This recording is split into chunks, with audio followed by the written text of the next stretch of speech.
There's a special kind of rage that comes when you're being screamed at for trying to help. Imagine this. It's snowing so hard you can't see your own mailbox. Your neighbors are trapped. Driveways are buried. And you're out there in your own truck, plowing snow, trying to keep everyone safe and mobile. Now imagine some woman standing in the middle of the road, arms flailing, screaming bloody murder because you're not allowed to plow in her neighborhood. Yeah. That happened. Her name? Karen. Of course it was. She stood there, blocking my path with a hand-painted sign that said, "No snowplow allowed." And in that moment, I swear I felt my blood boil hotter than the engine under my hood. Hello, beautiful people. Before we dive into this story, if HOA Karens drive you crazy too, you're in the right place. Help us reach 1,000 subscribers. Just one click makes a huge difference. Now let's get into it. 2 weeks ago, I never would have imagined this moment. Karen had always been a nightmare. The self-declared queen of the HOA. Always complaining. Always policing. Always acting like the street was her personal property. But when she came after me for plowing snow, something literally meant to protect people, I realized I wasn't just dealing with a control freak. I was dealing with someone who'd rather see people suffer than admit she wasn't in charge. And that's when the real storm started. It all started a few weeks before the big blizzard. The weather reports had been warning us about a heavy snow season. As a Midwesterner, I knew better than to wait until the last minute. So I tuned up my snowplow, nothing fancy, just a solid rig I've used for years to clear my driveway and help a few elderly neighbors around the block. It was a neighborhood tradition at this point. Every winter, I'd fire up the plow, clear driveways, make paths for kids walking to school, and even dig out cars stuck in the cul-de-sac. Never asked for money. Never wanted recognition. Just something I did, you know? But apparently, not everyone appreciated it. One afternoon, I came home from work to find a printed letter taped to my front door. It was from the HOA. And by HOA, I mean Karen, because she was the self-appointed president, treasurer, secretary, and general pain in the neck of the whole organization. The letter read, "Unauthorized snow removal equipment is strictly prohibited. Use of such machinery violates HOA aesthetics and noise regulations. Immediate cease and desist is expected." Aesthetics? Noise. It was a snowplow, not a marching band. I laughed at first. Thought maybe it was a prank. But when I showed the letter to my neighbor Jeff, he rolled his eyes and said, "Oh, she's dead serious. She complained about your eyesore truck at last week's HOA meeting." An eyesore? That same truck helped Jeff's wife get to her medical appointments last winter when the roads were shut down. I should have ignored her. I should have just waited for the storm and done what I always do. But part of me didn't want to escalate things. I figured I'd play it cool, talk to her directly. So I knocked on her door. And trust me, I wish I hadn't. She opened the door like she'd been expecting me, arms folded, lips pursed like she'd just sucked on a lemon. I kept it civil. "Hey Karen, I saw your letter. I just wanted to clear things up. That truck's helped a lot of people over the years and..." She cut me off. "I don't care. You're not a city worker. You don't have permission. You're setting a bad example and frankly, your truck ruins the view." Ruins the view? It was parked in my own driveway. Behind a fence. Next to my trash cans. The view she was talking about was the back alley behind her kitchen window. I took a deep breath and said, "With all due respect, I'm just trying to help people." She narrowed her eyes and said, "Well, I help them somewhere else." That was it. That was the moment I knew this wasn't about rules. It wasn't about HOA policies. It was about control. Karen couldn't stand the idea that someone was doing something useful and not asking her permission. I walked away without another word. And I wish I could say that was the end of it. But that was just the calm before the storm. The snow started falling on a Thursday night. Light flakes at first, soft, powdery, almost peaceful. But by midnight, it was coming down so hard you couldn't see 5 feet in front of you. The wind howled like a freight train, and by morning, the entire neighborhood looked like it had been swallowed by Antarctica. I woke up at 6 a.m., looked out my window, and couldn't even see the road. My fence was halfway buried, and the snowbank in front of my garage looked taller than my truck. We'd gotten almost 2 feet overnight, with more still coming. Naturally, I did what I always do. I suited up, fired up the snowplow, and got to work. My driveway was cleared in 10 minutes. Then I headed down the block, hitting the usual spots: old Mr. Donnelly's sidewalk, the Jenkins steep driveway, and the bus stop where kids would eventually need to get to school, if they even opened. That's when I saw her. Karen. She was standing on her porch, in a robe and boots, just watching me. Arms crossed. Face sour. But this time, she didn't say anything. I thought maybe, just maybe, she'd had a change of heart. Maybe seeing how bad things were, she'd let it go. Nope. An hour later, I got a call from Jeff. Dude.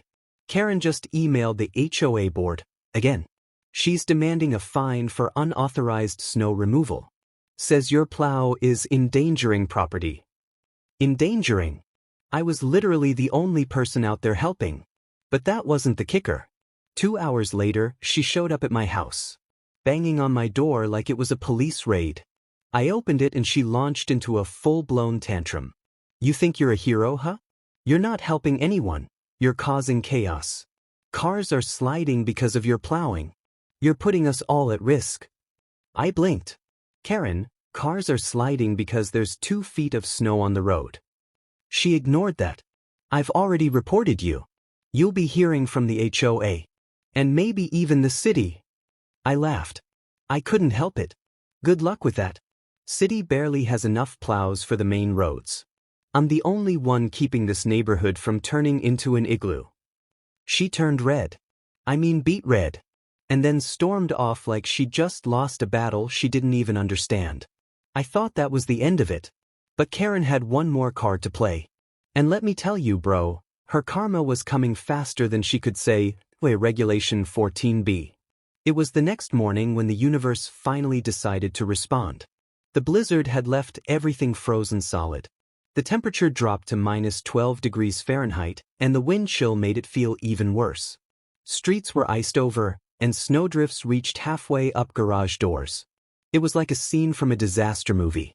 I was sipping my coffee, watching the news, when I heard shouting outside. I pulled the curtain aside, and there she was. Karen. Standing in her driveway, bundled in a massive fur coat, waving her arms like a maniac. Her SUV was buried under a snowdrift, and she was trying, and failing, to dig it out with a garden spade. I watched for a second. I didn't feel smug. Not yet. Just curious. But then, out of nowhere, she slipped and fell flat on her butt. Not hurt, just humiliated. She scrambled back up and started yelling into her phone. I couldn't hear everything, but I caught a few gems like, "This is an emergency. You need to send someone right now." No, I don't care if they're busy clearing hospitals. I chuckled. Then came the knock. Yep. She came to my door. She had the nerve to knock, red-faced, furious, breath visible in the air. I opened the door, leaned on the frame, and gave her a polite, "Morning." She didn't even fake pleasantries. "My pipes are frozen. My car won't start. I can't even get out of the driveway. Can you clear it for me?" I stared at her. You know when your brain is trying to process a level of audacity it wasn't built for? That was me. "Didn't you report me yesterday for plowing?" She hesitated, but only for a second. That was different. I thought. "You thought I was ruining the aesthetic of the neighborhood," I said, letting the sarcasm drip. She frowned. "Look, I wouldn't ask if I had a choice. This is serious." I looked over her shoulder at her house. No plow. No help coming. No hope. She needed me. I could have said no. Honestly, a part of me wanted to. But I'm not like her. I gave her a slow nod. "I'll think about it." And I left her standing there. Not out of spite, I just wanted her to feel it. Feel what it's like when people choose to be kind, or not. 2 hours passed. Then Jeff called. "Hey man, Karen's freaking out. Her pipes burst. Basement's flooding. She's calling a plumber, but no one can even reach her place." That was it. I grabbed my shovel and my plow, headed over, and without saying a word, I dug her out. Cleared her driveway, opened a path for emergency services. When I was done, she didn't say thank you. She didn't even look at me. She just went inside and shut the door. But I knew she knew. She'd lost her battle for control. And deep down, maybe, just maybe, she realized what a jerk she'd been. After the whole Blizzard drama with Karen, word spread fast. Jeff, of course, told everyone on the HOA board what had gone down, how I'd cleared her driveway even after she reported me, how her pipes had burst, and how she didn't even have the decency to say thank you. By the weekend, I started noticing something weird. People I'd barely talked to before were waving at me. Like, enthusiastically waving. A couple neighbors left hot coffee on my porch. Someone dropped off homemade cookies with a note. Thanks for being the only sane one in this place. Even Mr. Martin, a crusty guy in his 70s who once yelled at kids for walking on his lawn, gave me a thumbs up and said, "Good job with the plow, son." It felt good. But Karen? She went silent. No HOA emails. No porch rants. Just radio silence. Until the next meeting. The HOA held a virtual board meeting the following Tuesday. I wasn't even planning on attending, but Jeff texted, "Bro, you might want to join. It's about to get spicy." So I logged in. And there she was. Karen, square in the middle of the screen, all business as usual, except this time, her tone was different. She opened with a speech about neighborhood unity and how we should all be working together in times of crisis. She even suggested that the HOA should approve community snowplow volunteers moving forward and fund maintenance for private equipment. I nearly dropped my phone. This was the same woman who'd threatened to fine me less than a week ago. Now she was basically advocating for me, like I was the local hero. But I wasn't buying it. Neither was anyone else. Jeff raised his hand and said, "That's interesting, Karen. Considering you wanted to ban plows 5 days ago." She froze. Then tried to recover. "Well, yes, but after recent events, I've had a change of heart." Another neighbor jumped in. Susan, sweet lady in her 50s who always bakes banana bread. Change of heart? Or just embarrassed you needed help and couldn't handle it on your own? Karen turned red.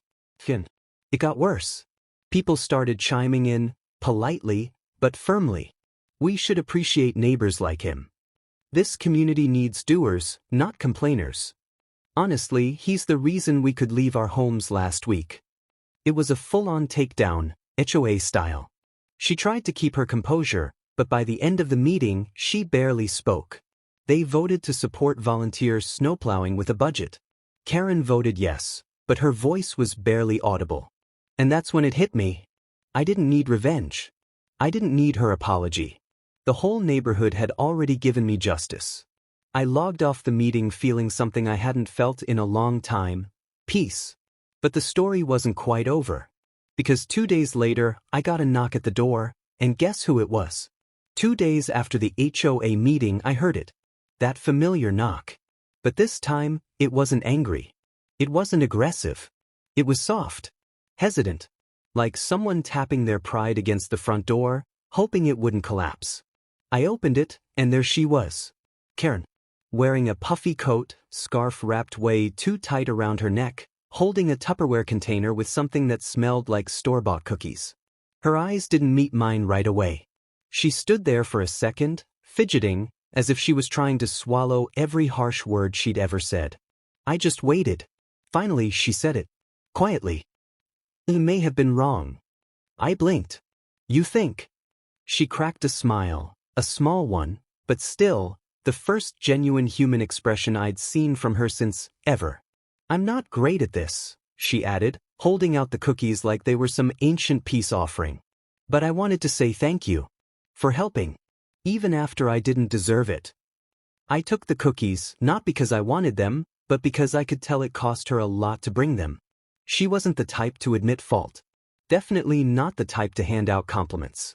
"It's all right," I said. "We all freak out sometimes. Snow brings out the worst in people." She nodded. "Still, you didn't have to help me. But you did. And I respect that." And just like that, the frost between us melted. Kind of. She didn't suddenly become warm and fuzzy. She wasn't exactly chatty after that. But something shifted. No more angry emails. No more letters taped to my door. She even started waving, when I passed by with the plow. But here's the twist. A few days later, I was having coffee with Jeff, and he says, "You know Karen's stepping down from the HOA, right?" I nearly choked on my drink. "What?" "Yeah." Said she needs a break. Wants to focus on her garden. Word is she's nominating you for the board. I laughed so hard I nearly cried. The same guy she tried to ban from plowing snow. Now she wanted me running the neighborhood?